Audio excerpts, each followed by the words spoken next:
absolutely essential aspect of our Catholic tradition. Susan speaking about communities of salt and light, a framework for Catholic social mission. And then Jack again speaking about building solidarity that goes beyond the parish boundaries. And then Bishop Soto yesterday speaking about creating community, organizing for social justice, that notion of crafting communities of hope. So it's great to have you with us again.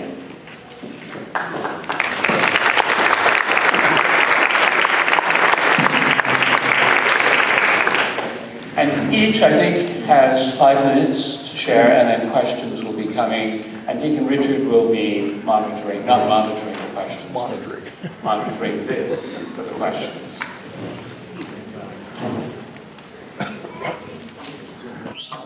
Oops. Yeah, there you go.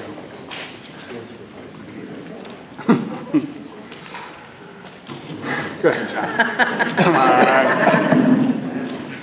I'll stand appropriate for this audience. The first thought to mind is one of gratitude. I think I speak clearly on behalf of my seminarian brothers that for us it's certainly a privilege to be here. And it's a privilege for us because through our life as young men, we had an exampled faith evidenced by us for our parents, by our families, and by the faith communities we grew up in. And in every story I've heard at the seminary, that was where the seeds were planted, ultimately that results in a vocation. And what I see evidenced here is that exampled life. This week has been amazing in some of the stories told. The very fact you're here, and you could be somewhere else, gives evidence to a faith adherence that it's humbling. And it makes us eager. Just last night, a few of us were grabbing a pizza. We were just talking about how that example life makes us eager to be ordained and be in service. So the first thought is gratitude in terms of just being part of this diocese, being part of this faith community, and being present here. In terms of reflections, this morning, we're all staying in the rectory downtown. And it's an old building, and it creaks. So if someone gets up during the night, you hear them. So Father Antonio was called to the hospital last night. And sadly, he was called there because a little boy is going to expire today, most likely. He drowned in a pool yesterday. And I was thinking this morning, because Father Antonio had come back, and he was sharing that story, the parents obviously are in trauma, and they will be for a long time, rest of their life, most likely. And I was imagining standing there in the kitchen this morning, what would I say? And I don't have an answer to that. And I hope in the next 4 years in theology, I get a better answer. This morning I don't have one. But I do have the mentors, the priests, bishops who go before us, who have better answers that we can learn from. But in driving in this morning with John, I was thinking, the answer actually is in the room. He's here. God is present. And that Psalm 46:10, be still and know that I am God, resonates through a lot of the dialogue today, or this week. It's this, his presence is in the action that people take in their lives. And so when things come, challenges come, the loss of a child, I can't imagine something worse. We know that he's present, and your example life is evidence of that faith and evidence of a God that lives and loves. In terms of challenges, I spent a lot of time in the corporate world, and that was formative in a positive way and educational in some unpositive ways in terms of how people operate. But one thing the corporate world does secularly but successfully is when it's for profit, there's a very specific call to action to do something and do it by a certain date. So this week, the agenda topics were very informative and illuminating for me, certainly, because it's my first attendance, and I learned a tremendous amount. But if you'll allow, I'll draw something here. I had a boss. His name was Brian. And Brian was an educator. He was responsible for the manufacturing operations of a biotech company I worked for. But Brian would sit down with all of his direct reports, and he would say, I want you to fill out this chart at a personal level for you, my manager, and for your teams, and for your department or your division, because this was a large global concern. And he said, I want you, in this quadrant, to write down the things that in the next 6 months you must do.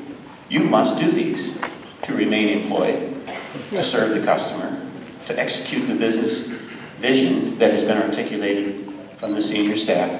But the must-do quadrant, when you get up in the morning, these are the things you must do. And then every one of those must-do items, you have writing this hastily, you have an action, you have an owner, and you have a date. Some specific action is going to happen in the next 6 months. It's going to be executed by this person. That's who's accountable for making sure it's done. And there's a date when it's due. Then he said, in this quadrant, I need you to put down the things you think you should do, must do, and then there are those things you should do, but you may not must do them. You should do them. In the third quadrant, he said, I need you to identify, I'll just finish the chart. I need you to identify the things you would like to do, and in the fourth quadrant, the things you are not going to do. And your logic worked this way. In seminary, we learned, at least I learned last year, there were many things, but one of the lessons was Rabbi Maimonides, you've heard of him, he taught an approach called via negativa. I know what something is by what it is not. And so applying that same philosophical approach, via negativa, to this approach corporately, if I can identify what I'm not going to do, because it's either ill-defined or not timed or not in alignment with some other initiatives within the parish, then I can more easily identify the things that I must do. Because our time is limited, our resources are limited, our energy is limited. So my closing thought is, in terms of call to action, at a personal level, within the various ministries within the parish, and then collectively as a parish, if we can identify those things that we must do in terms of social causes that we can influence in our community, those things we should do, those things we like to do, but this is important, those things we will not do because they're not timed well, or they're not resourced, or they're not supported, it helps, at least in a corporate setting, it helped minimize the chaos and the churn, and where ideas would spring up, but they weren't supported, so they would wither, and they'd spring up and they'd wither. And it's frustrating if you're the owner of that initiative, because it never gains any ground. So the thought on how we, in our parish, how we can take passion and turn it into action. Thanks.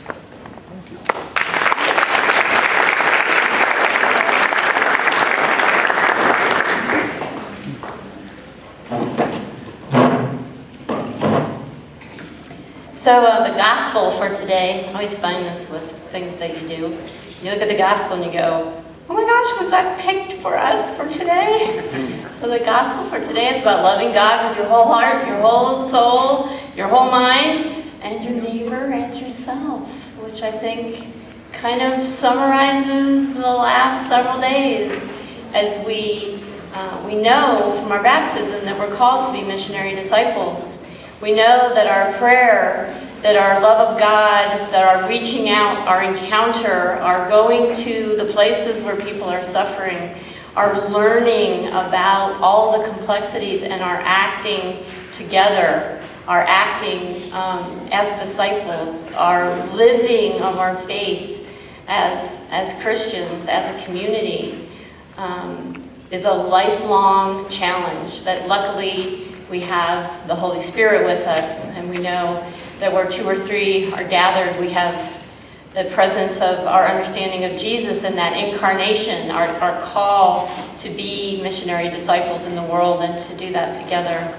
And I think that the ways of doing that, the landscape of that, is what we've talked about all these days. But I personally am so grateful for this opportunity to have met so many of you and to have received, to have come here and learned a lot. I learned a lot.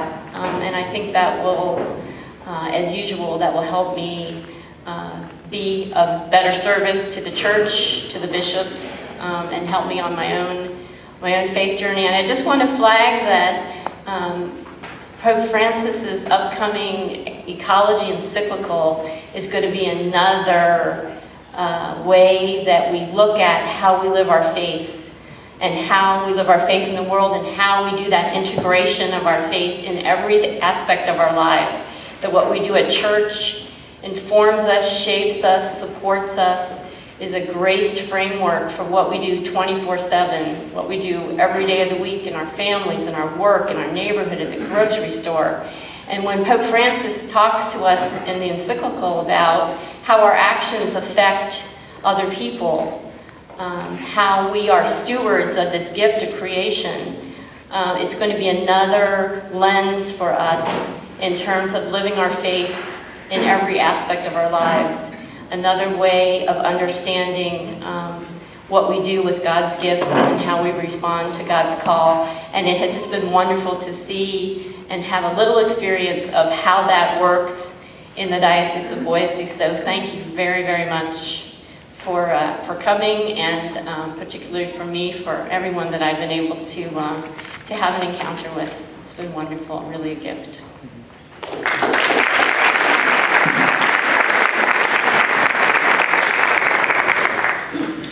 I remember one time having a conversation with somebody who worked with one of the utility companies in Southern California, and we were sitting at some meeting or event, and he made the observation. He says, "You know, Father, utilities and the church have a lot in common, because, you know, when things go bad in a community, we can't move, and we have to stay. We can't be like other industries or businesses and get up and move and go someplace else.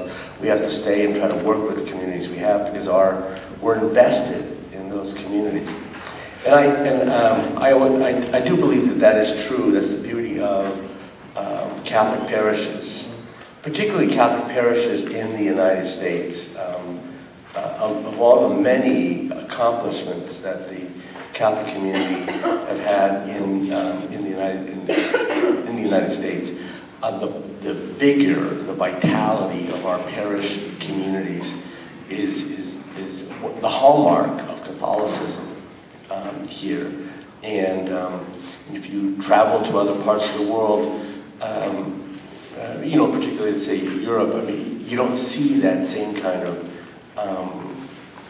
vitality in parish life. And with that, not that American parishes are perfect, but they do a lot of good work. And over the history of Catholicism in the United States, the success of Catholic parishes is in large measure responsible for the success or the vitality of Catholicism in the United States. I mentioned that for us to really and to appreciate the work that we do and the variety of work that is done at a parish level, and how that is rooted very much in the local communities. And many times you do that, we do that, and we don't even think about it. It's just part of the nature of being Catholic in a parish. But it is the source of strength of what a parish can do, of what you bring to a local community, and how much you're rooted in that local community. So I would ask you to remember that. And remember, particularly in the light of some of the things that we've been dealing with as a country over this past year, in the light of what's happened to some of our communities, let's say like Ferguson, or like Baltimore. And we see when a community goes bad, and when institutions don't respond well to creating that sense of neighborhood and community, sense of solidarity among the residents. And in those two situations, Ferguson and Baltimore, things were just tragically bad. And we can ask a lot of reasons as to why. But one of the primary reasons is that there just wasn't that social network. There wasn't that connectedness. There wasn't that sense of people being protagonists in terms of building a better neighborhood, a better street, better community institutions. And so that we really, parishes are a very important part of that. And the success of our communities depends on the success of our parishes. And when we fail to do that,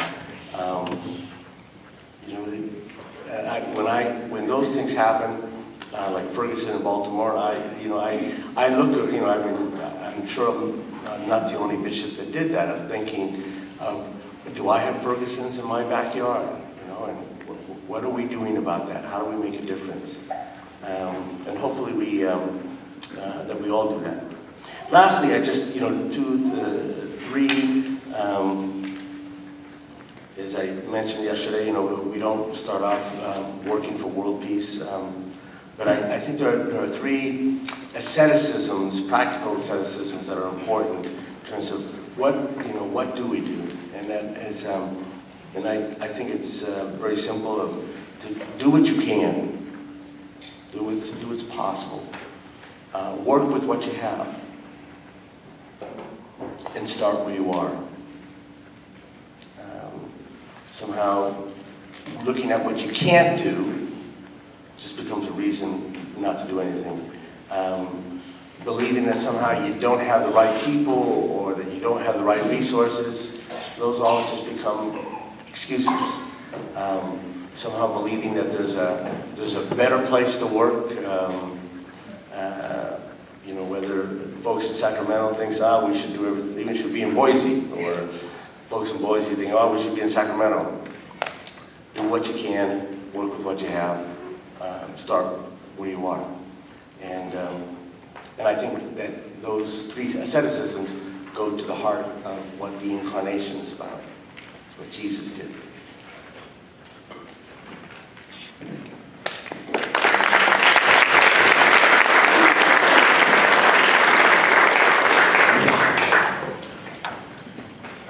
Well, by way of just summarizing my own experience of being here these last 3.5 days, I'm guessing all of you are feeling pretty filled up. There have been a lot of words spoken, some really a wonderful litany of stories told, fabulous sort of exegesis of Scripture, Catholic social teaching, and engagement.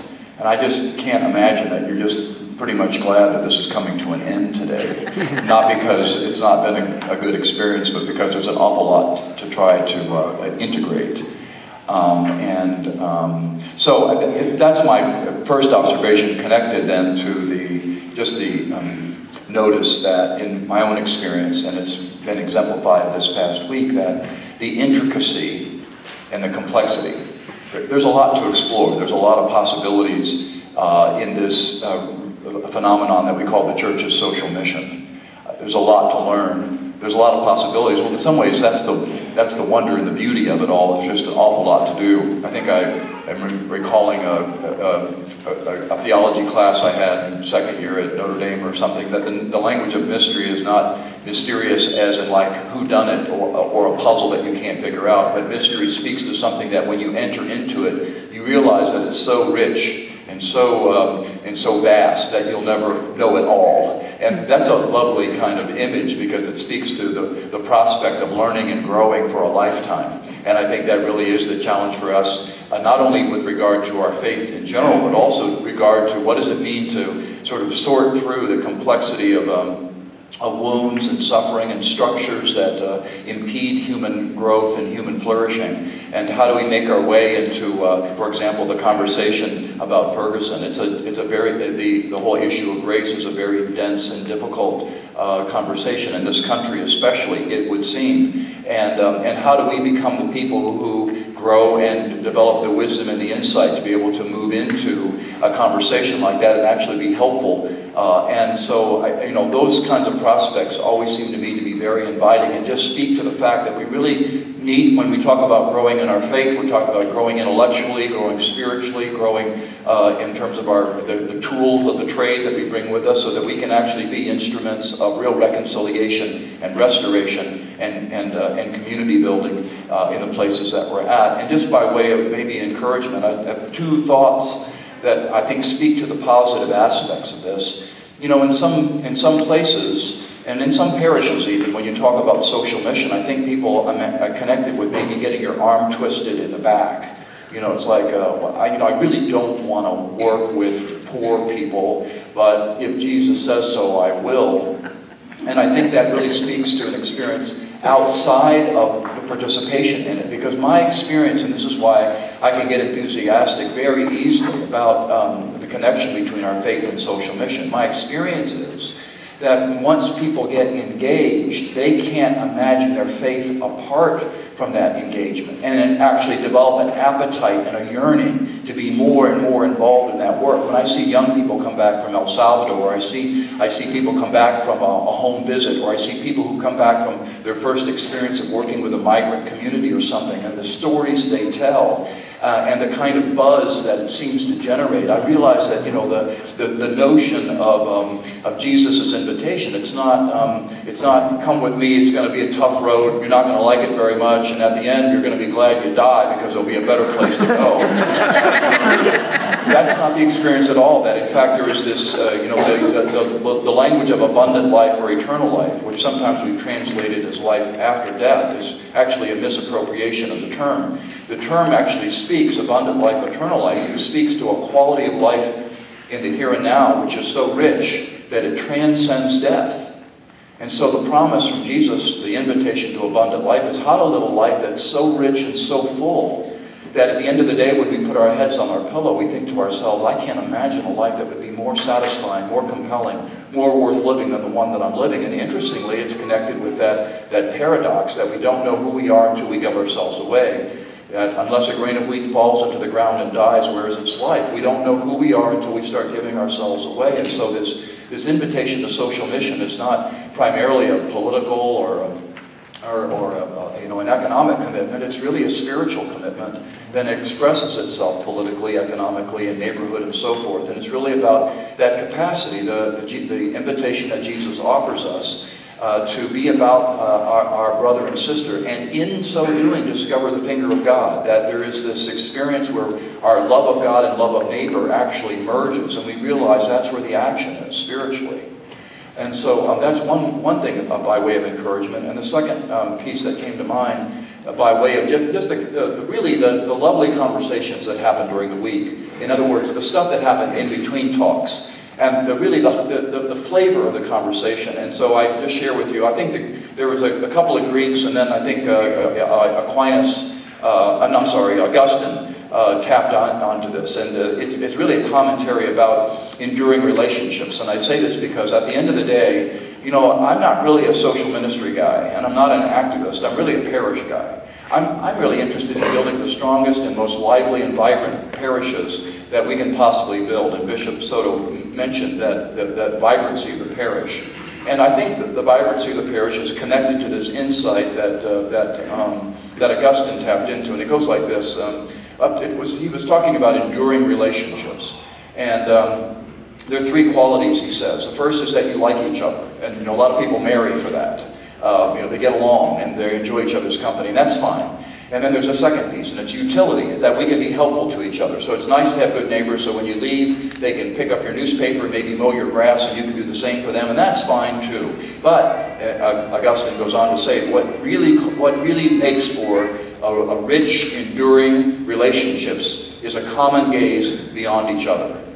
In other words, when we're shoulder to shoulder and elbow to elbow, looking beyond ourselves, to God's world and being about that care with each other, we develop, ironically and maybe paradoxically, we discover a deeper connection between ourselves as we gaze beyond each other. And I think that really bodes for a bit of excitement when you think about what does it mean to be a part of this faith community where we know something that's a little bit, quite frankly, idiosyncratic and remarkably precious, which is, there are not too many institutions that invite you, instead of self-interest, in some ways the common good, and how we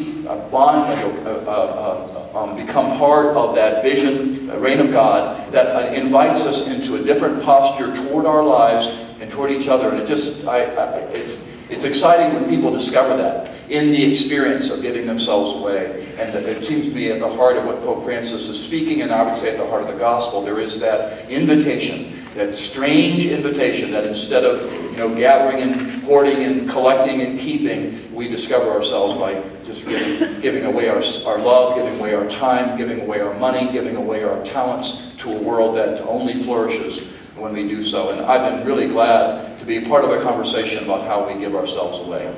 And thank you for having me.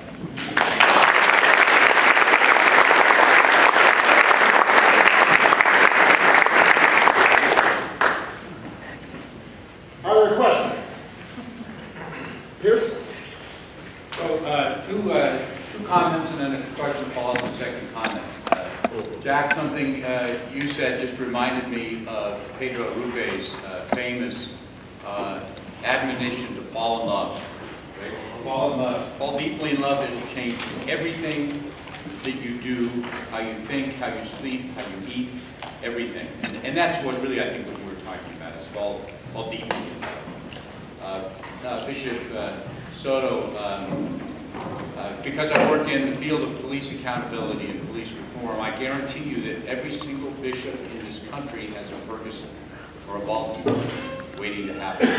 And the reason I say that in this context is that every single parish has the ability to look outside and see what are the conditions in their city and their community that are keeping people in such a state that they feel so disempowered, and that they feel that the power of the government is weighted against them, that they experience that.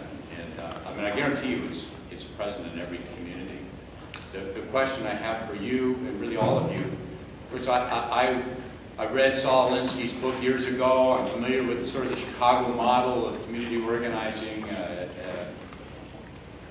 Do you know of any more Catholic approaches to community organizing, more contemporary writings? Because that's really a lot of what we've been talking about is how to organize communities, get them focused on things. So if you have references for recent works that integrate our spirituality, particularly our Catholic spirituality and community organizing, I'd love to hear about.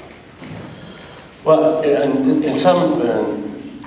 That's a very good question. I mean, I would say that it is important for us, particularly with community organizing. Even though obviously there's things that can be learned from Saul Alinsky, but that also to root the experience of community organizing in our own tradition, our own Catholic tradition.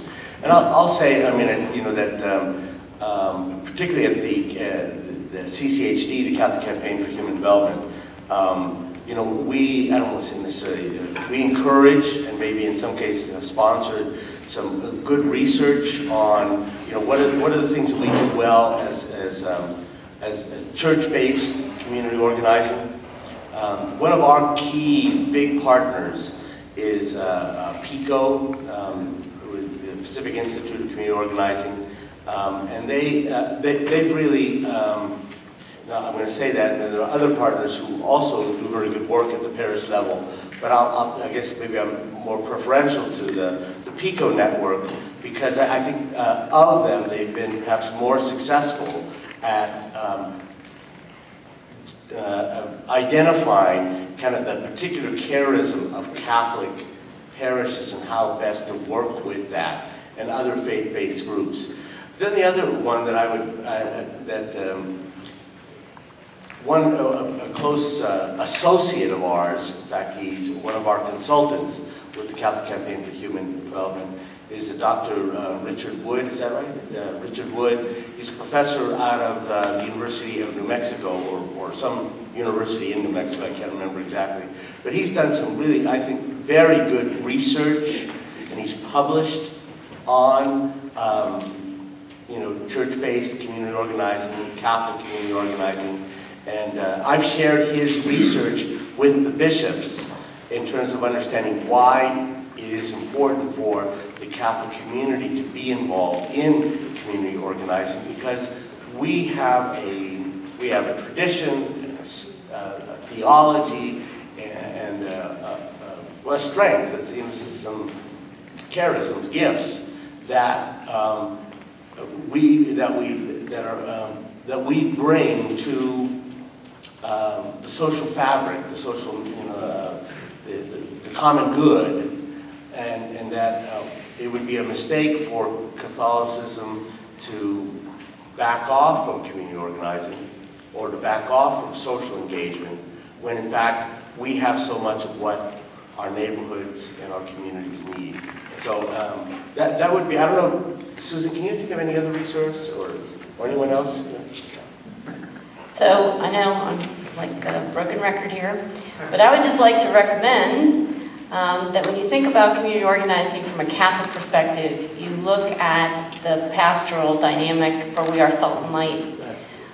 Pray together, reach out together, learn together, and that includes the people you reach out to, and then everyone acts together. Because we have to understand what we don't know. We have to be respectful about other people's journeys and struggles, and then recognize that there are our journey. Those are our struggles too. I think some of that dynamic is why Ferguson happens, because people become isolated and cut off from each other, cut off from access to things that are supportive and part of their life and human dignity that we lift up as so important as Catholics. So I think while Saul Alinsky, is somewhere there in the history, Saul Alinsky is not the framework for how we as Catholics think about community organizing. We have our own understanding of loving God and neighbor. And I think, again, as we continue to discuss how we integrate our faith into all our life and how we respond as missionary disciples to our neighbor, the idea of coming together and working together on issues that affect human life and dignity is an essential component to how we live our lives and our faith as Catholics.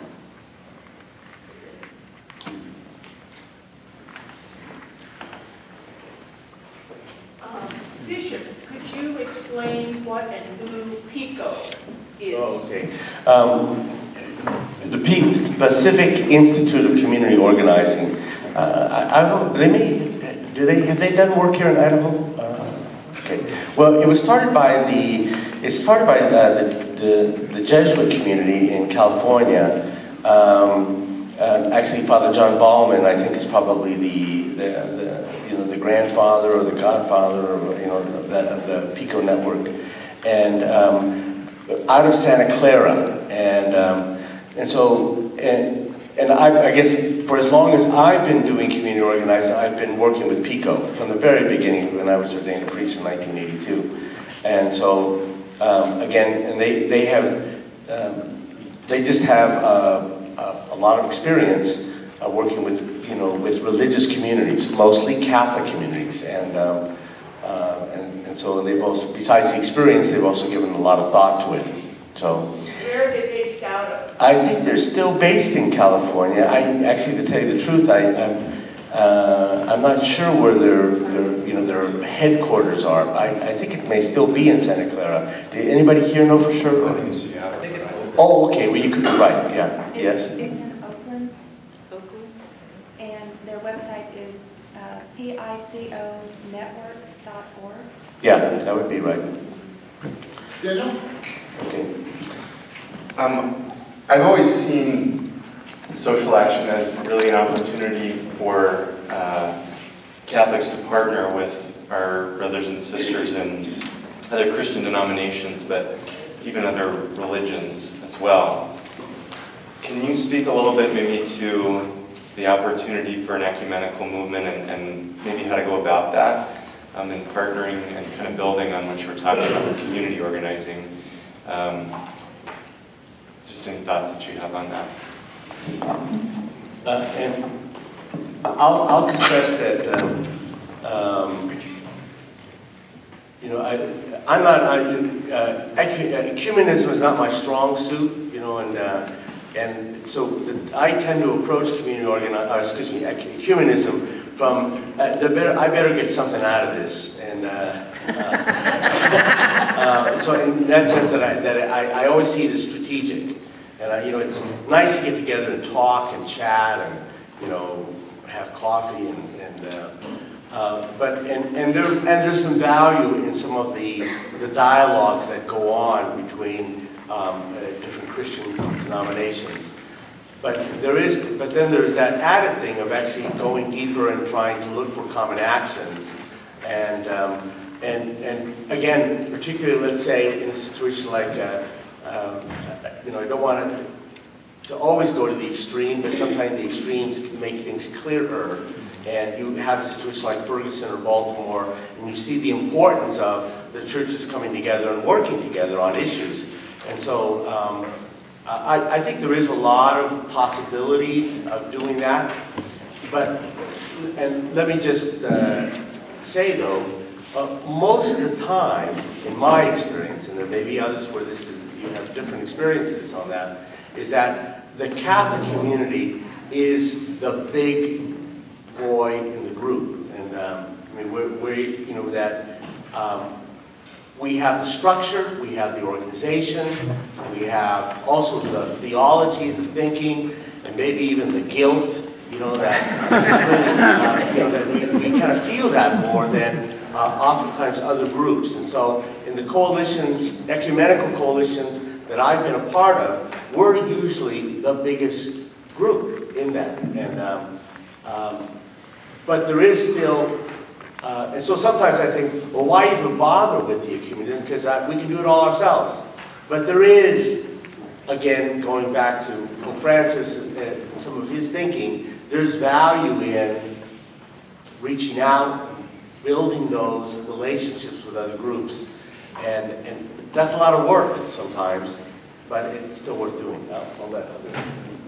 So I was the Catholic Campaign for Human Development Diocesan Director and a whole bunch of other things for the Archdiocese of Atlanta before I took the job that I've now had for 5 years. And when it came to really crimes against immigrants in the Archdiocese of Atlanta in the state of Georgia, and Catholics, the number of Catholics in Georgia has doubled in the last 10 years or so. So it's now 6%. And so it was absolutely essential when we were looking at the human dignity of our brothers and sisters to join with other like-minded groups and even other faiths when we could agree on how human beings should treat other human beings in a very basic kind of way.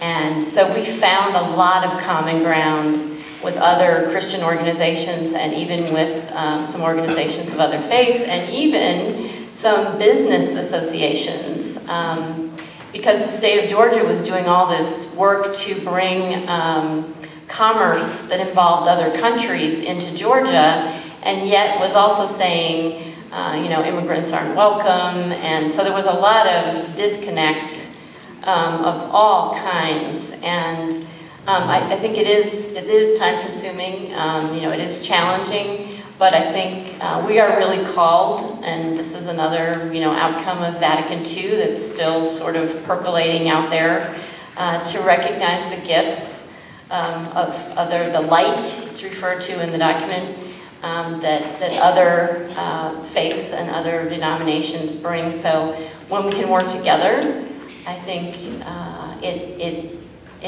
hopefully reflects that unity of creation, and when it's other Christians, the unity that we're called to in Christ. So I think it's always something to be considered. I know it's also a very missionary idea.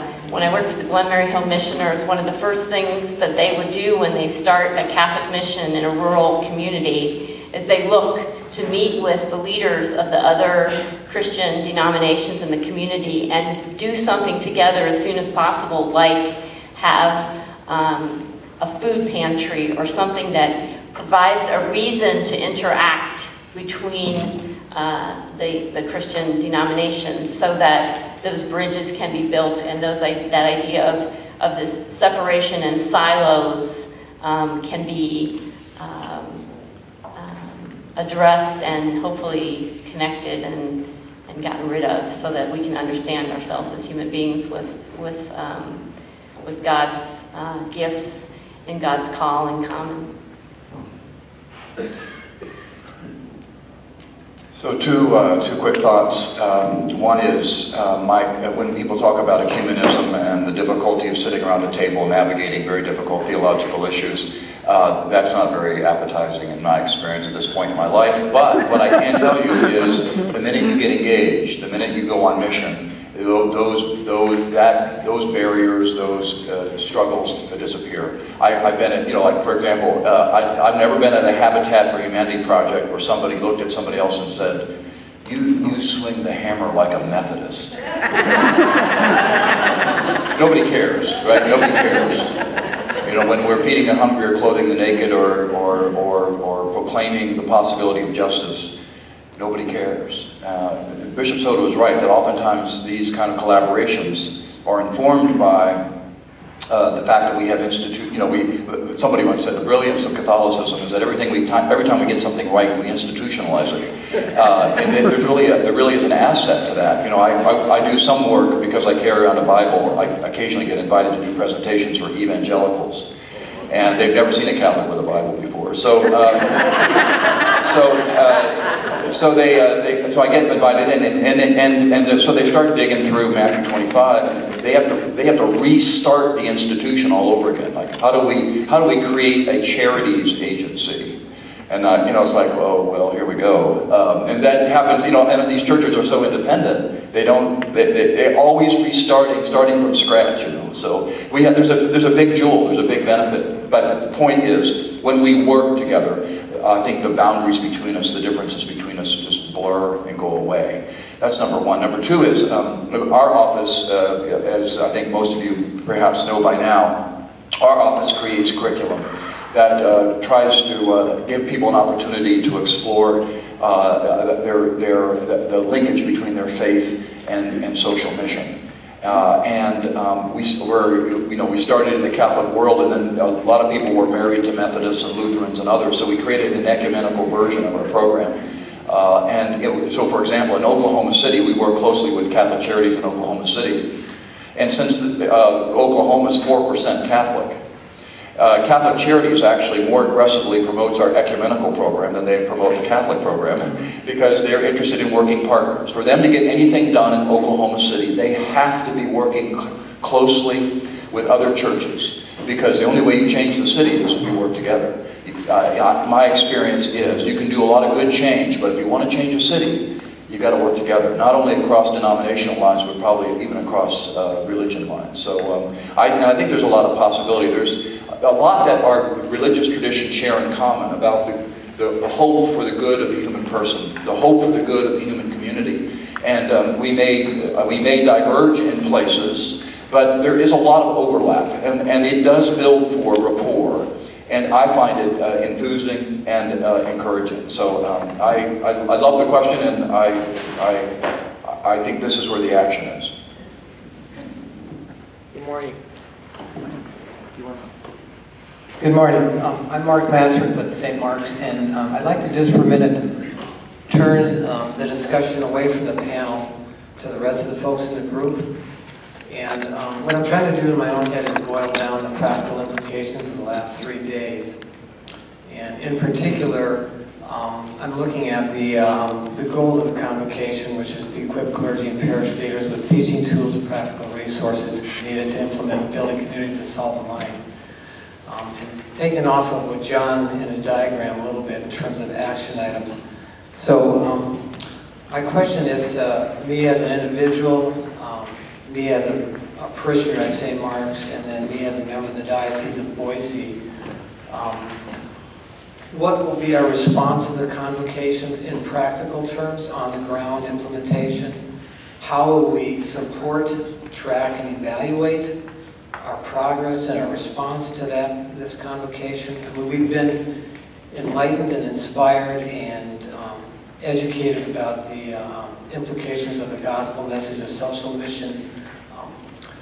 What are we going to do about it? I mean, I think we've all been at convocations, seminars, and other things where great, some nice platitudes, some nice thoughts, and then we go away and the rest of our schedules catch up with us and things just kind of wither and die on the vine. And I'm really excited and committed about doing something. But it's going to take a tremendous amount of support from the diocese, the parishes, the pastors, the pulpit, to try to actually implement something. So this is not so much a question as it is a process prompt for all of us. Thanks.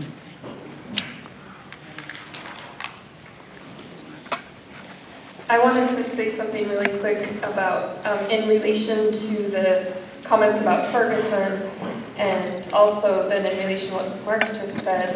A year ago when we held our convocation about Hispanic ministry in the diocese, the conversation had to expand beyond serving Hispanics. For example, when the goal came up to have more just policies for how we determine salaries for people working in the church, and the concern came out of the fact that a lot of Hispanic ministry positions, when they become paid, get paid about 50% of what the corresponding Anglo is paid.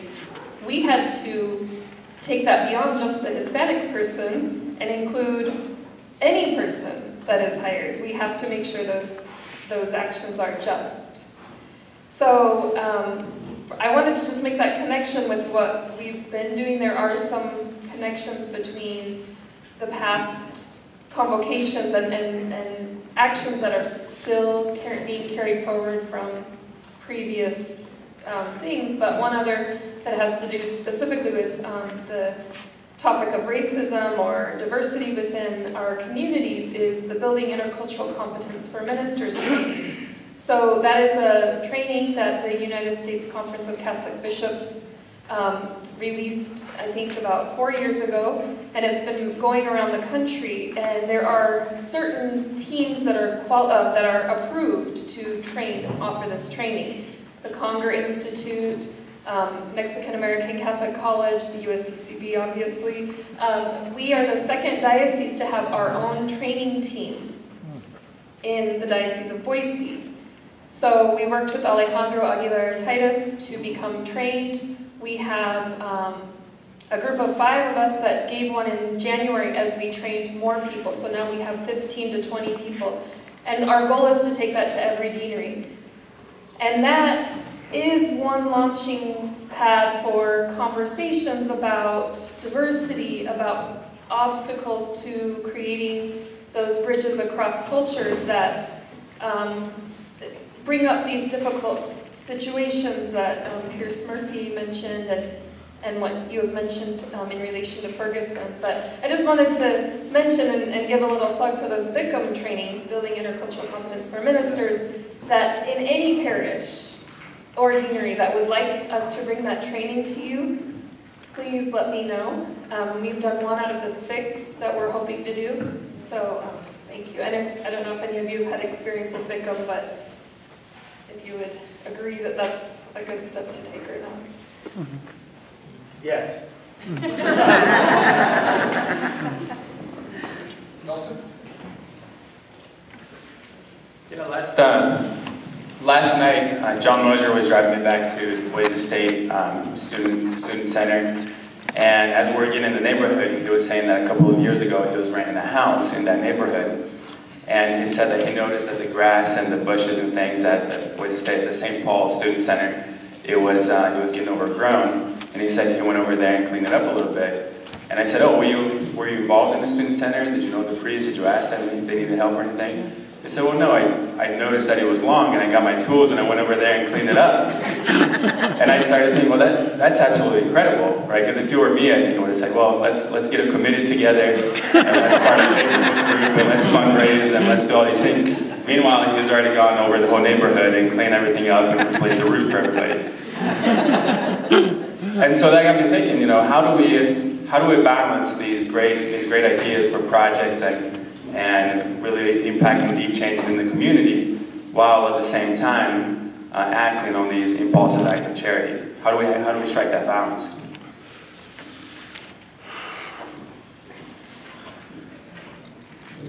By the way, there's a couple of hands over here that have been, that they've had their hands up for a while. I'll wait a second.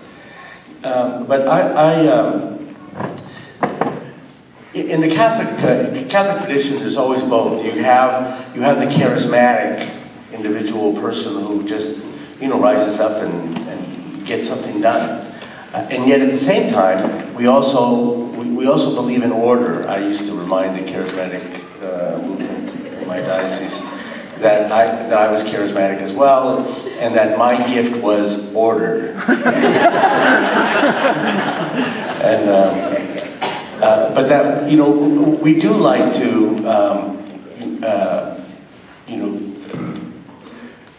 create rituals, routines, structures that then, in a very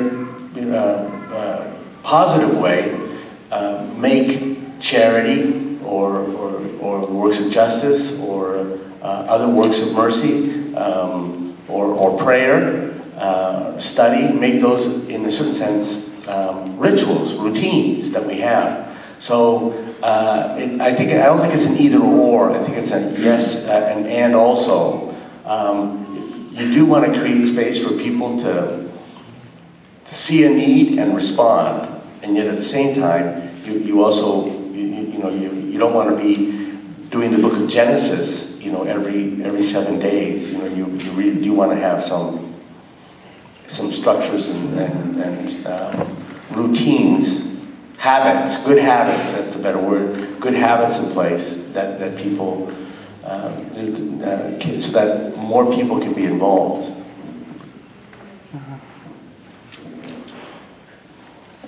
Mostly this is just riffing off of what the bishop said, and that is, it seems to me that one of the dangers, in fact, is if our work becomes primarily gathered around tables and plotting and planning, and none of us actually have direct, immediate experience, eyeball to eyeball with people who are in the wounded places, our work becomes unmoored and can become distant from the real matters at hand. And I think it becomes actually kind of a spiritual deprivation that we experience. I mean, sometimes I ask people, how many, and I'll just use this language, how many poor people are on your speed dial? How many poor people would miss you if you die tomorrow? It's an important question, I think, to ask ourselves, regardless of how many institutions we're connected to. And at the same time, we know that oftentimes the best way to be able to accompany somebody who is in a difficult situation is to be able to provide well-considered a tray of support that can only be provided by something that has institutions institutional character to it. And so I think to myself, some of the great work that's coming out of Catholic Charities these days about the breadth of care that really helps people move out of poverty. You don't get that in a one-on-one contact. On the other hand, a big part of that strategy is personal relationship. So it's both and. And so I think that the point, again, and just to reiterate, is it's got to be, not a matter of either or, it really is a flavor of both. And one of the little spiritual practices that we start people with in a couple of our programs is just this, that for 24 hours you don't let anybody go by you without looking them in the eye. And not that they'll look you in the eye, but that you get, you know, that you look them in the eye and maybe pray a blessing. And just develop, in some ways, the spiritual practice of recognizing that every person is precious. And then that enters into the capacity to engage with somebody in probably a more open heart and a more ready posture of receptivity of that person. So it's all good. I'd like to address my brother from St. Mark's. I've heard two things that have really affected my thoughts on the way I've been living. The first was encounter, and the second was I can't do it alone. I'm one of those people that will give to the guy with the rented cardboard sign at the corner. But I never thought about, if it's safe enough, should I pull over and just have a conversation? I will stop if I can now. The second thing is, for the last year, we have had a good number of people living under the bridge that leads to the interstate downtown. And it just aggravates the hell out of me, because it's almost in my parish. If we just move them a little bit to this side of the river, they're mine. And I wanted to do something badly, but I'm afraid, and I don't know how. So, your first step in ecumenism is to please accompany me down there to talk to those people, if you would. And it's for good reason. I've got a grandson who's in Belize. And he's sending back pictures of his day. And here he is with the broadest smile I've seen him have in 6 months, because his girlfriend broke up with him and told him that. And it's ear to ear. Why? He's got a kid on his back, and the kid's smiling. And here is encounter again right in front of me. I want to take him down to the 20, 50 people that are living under that bridge. That's where I'm going to start. After that, I'm a member of a parish, and I've sort of withdrawn from leadership and tried to become a humble servant. And we had an incident that awakened me and said, if you can serve, do so. You can't withdraw. Out of this, I would hope that my parish, my pastor, comes up with a direction, a simple direction that I can participate in. But my step is to make myself available, and I'm here. This is the first time I've been available to the diocese in a long time. I don't know beyond that. That's for the big heads up here. Thank you.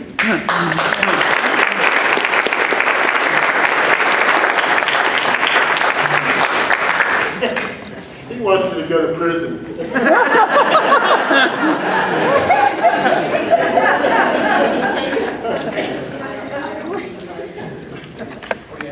Hi, I'm Kelly from St. Vincent de Paul here in the Boise Diocese. I would like to respond to your comment about working with other groups. A lot of what St. Vincent de Paul does in the Diocese of Boise has to be done ecumenically, because we can't do it alone. And a lot of times they will share funds with us when they know the story. And with St. Vincent de Paul, it doesn't matter what your faith is. If you have a faith, or if you happen to like the stone that's under your feet to worship. We do not differentiate for any of them. If they have a need and they call out, we try to be there. But we ask our brothers and sisters in the different churches to assist, and we've made some wonderful friends I'm not sure where you're from. Are you here in Boise? No, Caldwell. Okay, Caldwell, Our Lady of the Valley. And they do a wonderful job out there of Hispanic and Anglo together working on solutions. But our brothers and sisters around the corner in that different church, they want the same thing for their people that we do. So thank you.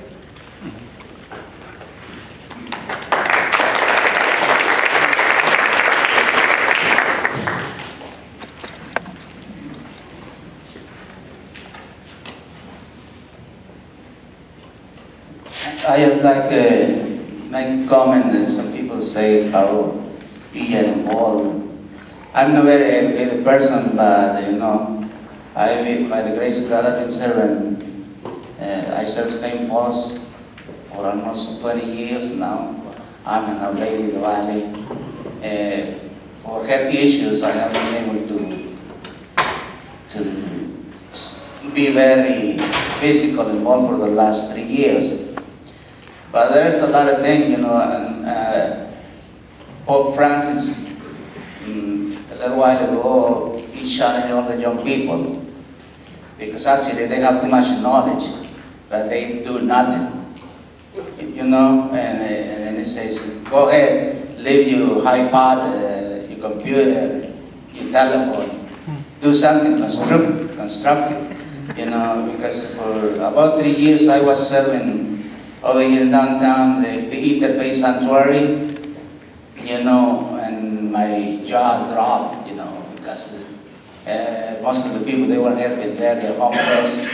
The people, they only have one warm meal in the evening when they got to that place, because we have to let them go early in the morning, and they come back at 6 o'clock at night to sleep.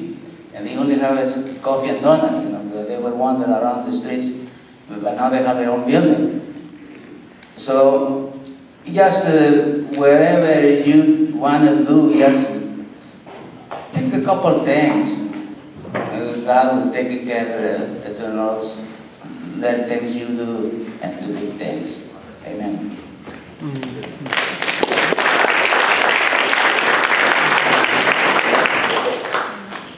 Let me just make a quick comment on that. That is just, in some sense, even if we do nothing, or just, you know, just the ministry of presence, or being present to somebody, is, you know, it can be a significant grace. And so sometimes we can fall into the temptation of we can't do anything, and so we choose not to engage somebody, or not to talk to somebody, or not to, because, you know, well, there's nothing we can do. And yet, but whatever little we can do, or even if it's just to, you know, ask somebody their name, you know, or go in that, you know, just to give them that moment of encounter. There is something very sacramental about that. And I guess I would, just hearing you speak, you know, that reminds me that we, as Catholics, we do have that wonderful dimension to our action, that no matter how little we do, that God's grace can plant a seed, can, you know, bring some mercy or comfort or grace to somebody. And so it's not for us to judge the effectiveness. We have to be careful of getting too much into, you know, how effective can I be, or am I really, quote unquote, making a difference? You know, that's that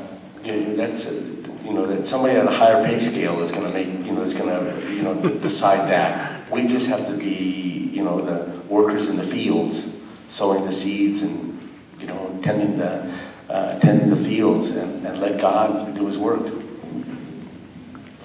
And I just want to, as the story I shared a couple days ago, I think, again, is such an example of that, of, you know, after I finished doing the food feature interview, and firefighter Red Ferris just kept talking, and all I did was sit there and receive what he said as he reviewed his entire life and the things that he regretted and the things that he was grateful for and the new understanding he had about various things that had happened to him.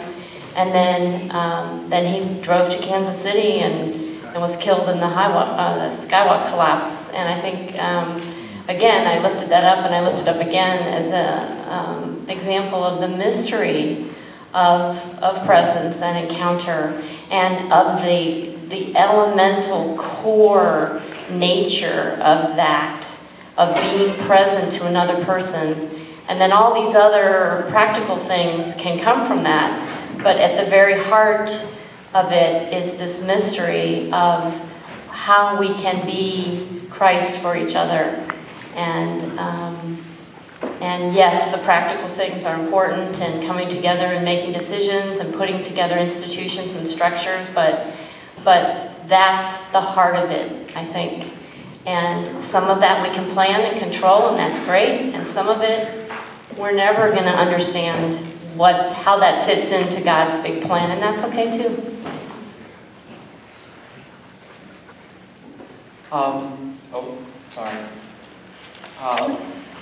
Quick question or comment or whatever. What type of responsibility do we as people who want to go out into the social justice, into the world of social justice and go out into the world, what responsibility, or better way to say it,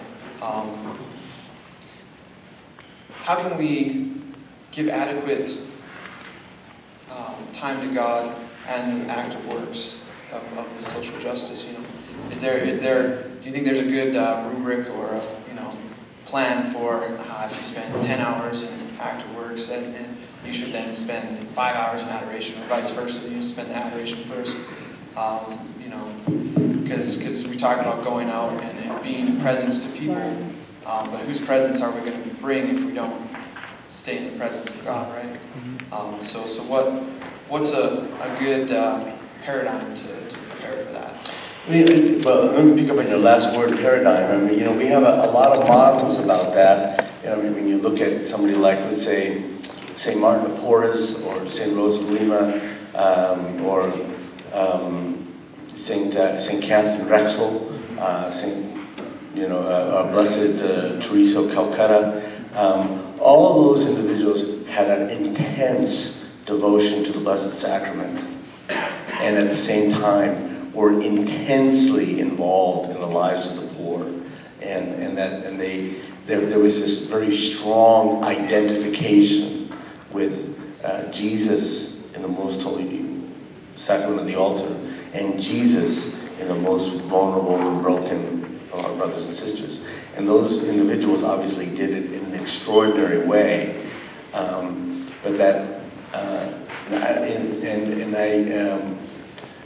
so those are very inspiring examples. It is very important to have some structure of prayer. If we take the work of charity and of justice seriously, then we have to have, I think we do have to be serious about prayer. And about the sacramental dimension of our prayer and our action. In some sense, the Benedictines are very good model for us, in the sense that they see it as important to keep a balance of prayer and work. And so that can be hard to do if we're not living in a monastery, to kind of create that asceticism, that we step back from our work to pray. But I do think that it is important to have that. And let me just suggest two, there are obviously other moments where that can happen, but one good moment is at the end of the day, to make a good examination of conscience. Obviously there are other practices that can be incorporated, but a good examination of conscience that doesn't just, quickly, did I do anything wrong today? You know, maybe it's the matter of asking the question, what did God do today, and was I aware of it? You know, and to really dwell over your day, and this would be a good Jesuit discipline of just, you know, in your mind going through the day and asking yourself, where was God present? How did I respond? And give thanks to the Lord for those moments, and then also ask forgiveness when perhaps you didn't respond as you should have. But to make that kind of, I think a good examination of conscience done every day will yield much fruit over the course of time. That would be one simple advice. I really appreciate the question, because oftentimes when we talk about developing some kind of social action committee in our parish, it gets dominated by what projects are we going to do. And it seems to me that part of an effective and a long-term strategy, I'm not sure what the strategy is really the right word, for crafting a social ministry network or structure or committee or community in the parishes to make sure that it is anchored in prayer. That it, you know, I was sharing the other day, you know, we in the parish that I worked at, we developed some kind of touchstones for how to prepare for any event that we were going to do. And so we always prayed in advance of doing something, and then after it was over, we very deliberately gathered to reflect on what did we learn today through the lens of faith, and it became an occasion for a kind of conversational prayer. And so I just don't, at this point, have much room for social action that doesn't have embedded in it a deliberate ingredient of prayerful attention and spiritual maturation. The way I say this, and it's just a slogan, but it's hard to go wide if you don't go deep. And I would say the opposite is true. It's very hard to develop a really deep prayer life unless you are also a person who's making connections and commitments to the world and bringing those back to prayer life. So, you can't go wide if you don't go deep. You can't go deep if you don't go wide. And then finally, I think many of us were, well, I guess we weren't surprised, but we were just reminded that when Dorothy Day's journals were released, when Robert Ellsberg released her, 25 years after her death, we were not surprised by the depth of her commitment to the poor, but some people were surprised by the extraordinary discipline of her prayer life. We shouldn't have been surprised. As the Bishop said, this is a template that we see, that the prayers do and the doers pray, and that's the sign of a saint. Because sometimes we get into the thing of where the prayers don't do and the doers don't pray, and we end up with crabby social justice people, and we end up with people who have 27 kinds of incense and 16 prayer claws, but their prayer only goes about this deep because it's primarily about themselves. So it's got to be both and. Last comment. Oh, there's one up here too. So next to last. I'll be super fast. There's one over there too. So first of all, I mean, for God so loved the world, He did not send a committee. There has to be that structure, but what I would share is when you're going out to do those actions, have that also be part of your prayer. Be very intentional in what you're doing and be prayerful. I know it sounds obvious, but be prayerful when you're doing it, and it's part of your prayer. When I was first starting my journey, I would try to wake up before my daughter would get up, and I would do the Liturgy of the Hours. And there would be one point where every morning during that, where I would hear her little feet come patting out, pat, pat, pat, pat, pat, pat, pat. And I was sharing with my spiritual director at the time, I said, every time I'm trying to finish my Liturgy of the Hours, my daughter comes walking out. And his answer to me was, what makes you think that's not part of your prayer? So be mindful of your prayer when you're doing the work too. I think we have time for... He's got his own mic. And Bishop, how do you see the cooperation between the Conference of Catholic Bishops Latin America Canada, the United States, because it seems to me that Latin America is south, North America and Canada is independent. And as you mentioned last night that you went to El Salvador to the celebration of the beatification and Monsignor Romero. Can you share something with us? And over the course of my years as a bishop, it's been a privilege to be a part of a lot of the dialogue that goes on between the Latin American Conference and the United States. So I've had perhaps more opportunities than most bishops, and obviously much more opportunities than most Catholics to see that church from a continental perspective. And one really, besides 2 weeks ago, making, as we would say, a visita de relámpago to San Salvador. I just flew down just for the Mass of Beatification and flew right back. But it was an extraordinary affair.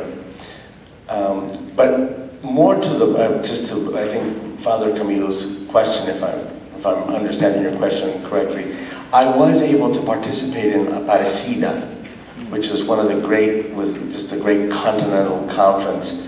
And Aparecida, as most of us who know, Pope Francis was one of the, principal redactors of that document, and that, when you read Gaudium, when you read Evangelii Gaudium, you hear the resonance between Aparecida and Evangelii Gaudium.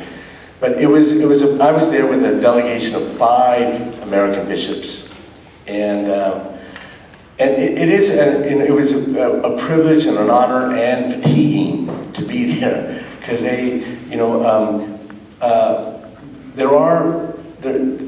even in a lot of the cooperation that goes on, there are also very distinct cultural differences between the way the Latin American bishops do business and the way the American bishops do business. We're going to have our meeting for the U.S. bishops next week.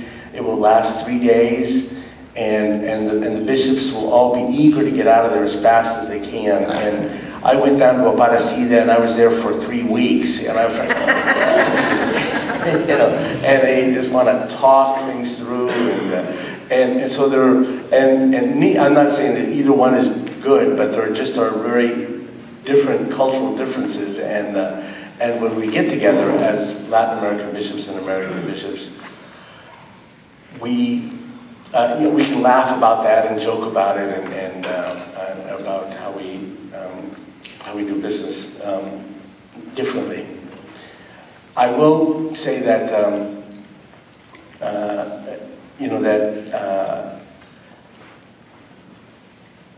John Paul is the one that insisted. In fact, when he wrote, when he published or promulgated the document, the Church in America, it was not. Many of us were surprised that it was not plural, the Church in the Americas, but that he insisted the Church in America, and that we had to have this continental vision. And quite frankly, as bishops, we have a long way to go in that. And that's, I would say, both sides have a long way to go. Going back to Aparecida, only 5 American bishops could go, and only 1 was allowed to vote. And part of the fear was that actually the United States, and there's a certain still cultural, fear about the United States and the power of the United States, and even the power of the American Catholic Church. And so even though the Latin American bishops consented to have the American bishops actually have a vote, if we were allowed the number of votes, proportional votes, just even on the basis of the Latin American Catholics who live in the United States, we would have been the 5th largest delegation there, just by the size of the Latin American community in the United States today. And that, in some cases, is threatening to the Latin American bishops because of our size, our influence. And yet, the truth is that it is our destiny. I mean, there's just increasing amount of exchange. The way the church is lived in Latin America is very much a part of the way that the church is lived in Sacramento, Idaho, and other parts of the United States. And we're actually having the opposite effect the other way, that the way that the church is lived here in the United States is beginning to affect clergy and laity and bishops in Latin America. And all that is good, but there is, the very human and dynamic tension. So it's to say we're living out the Chinese curse of very exciting times. Speaking of time, I think we have time for one more comment. Did you have? Good morning, everybody. I'm Antonio Eguiguren.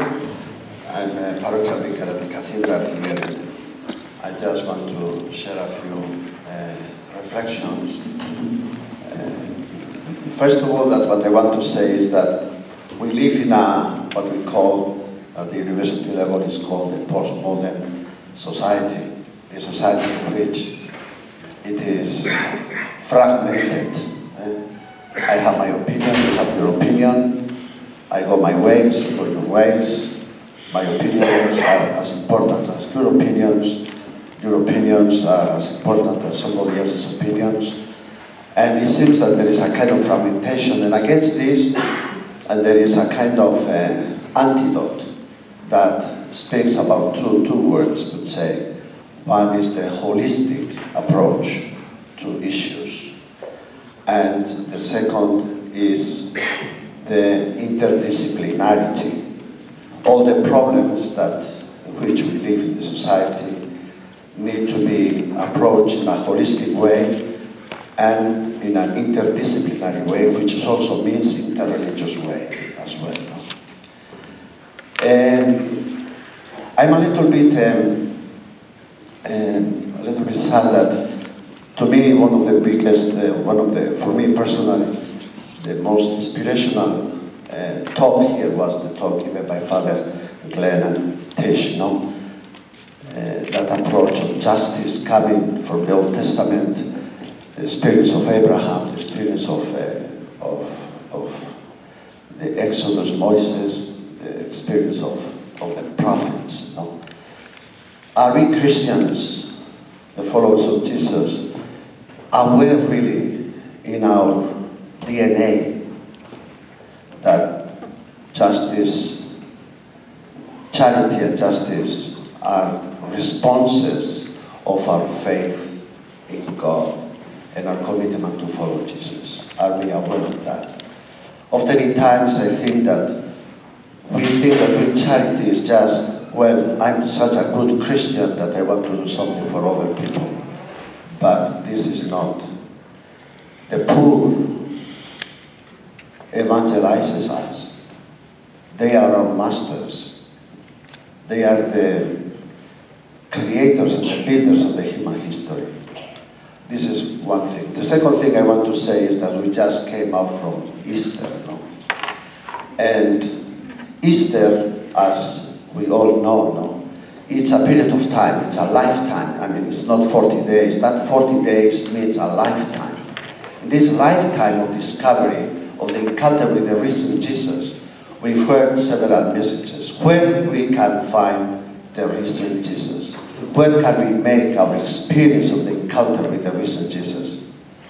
And during this Easter time, we have heard several places where this experience can be made. This experience can be made by reading the scriptures, by breaking of the bread. But there are two aspects, once again, there that are very powerful. You will see me in Galilee. One thing. And the second is, look at my wounds.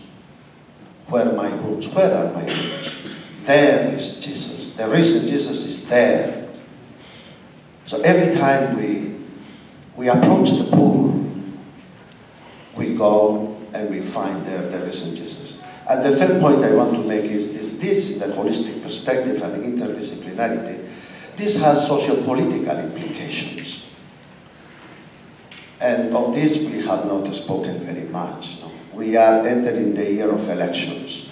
What kind of leaders do we decide to lead our societies? Because these leaders are going to make the decisions that are going to affect our economical future, our political futures, that is going to affect the societies. Those make the decisions about what to do with collateral laws.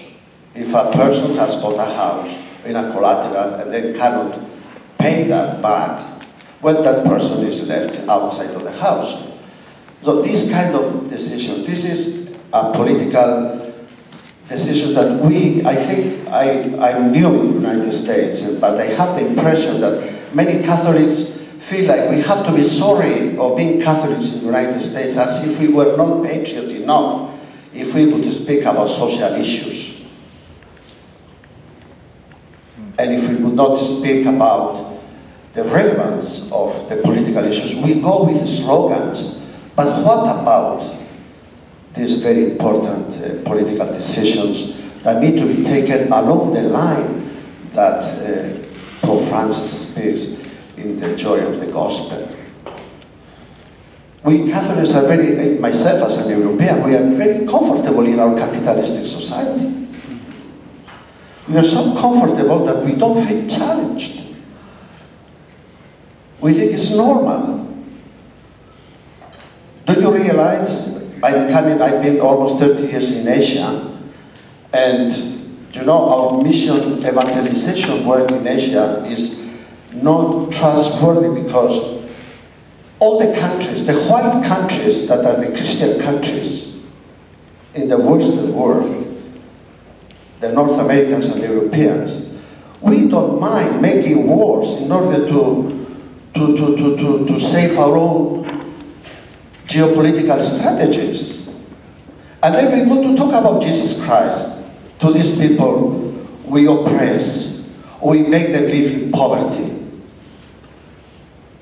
But there is here, at this phase here, there is something serious going on here that we need to talk about. And for me, the inspirations for me are one Jesuit author in the United States. I don't know if I'm going to say his family name correctly. John Murray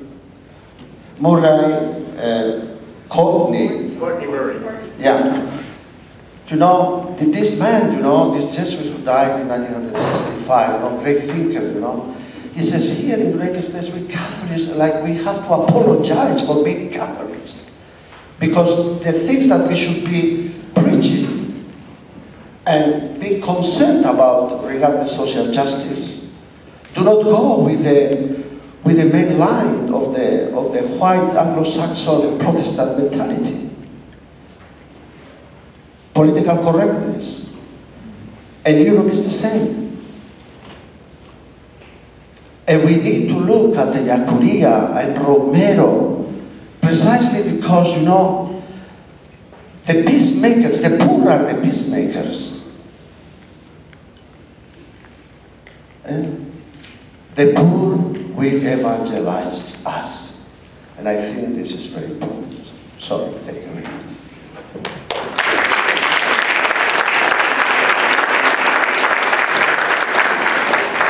Before we thank the panel for their contributions this morning, I wonder if you want to have one more chance at us. We're going to break for a little break before liturgy in about 10 minutes, so we have a little bit of time for the rest of you to respond one more time. I think we're done. Well, thank you very much.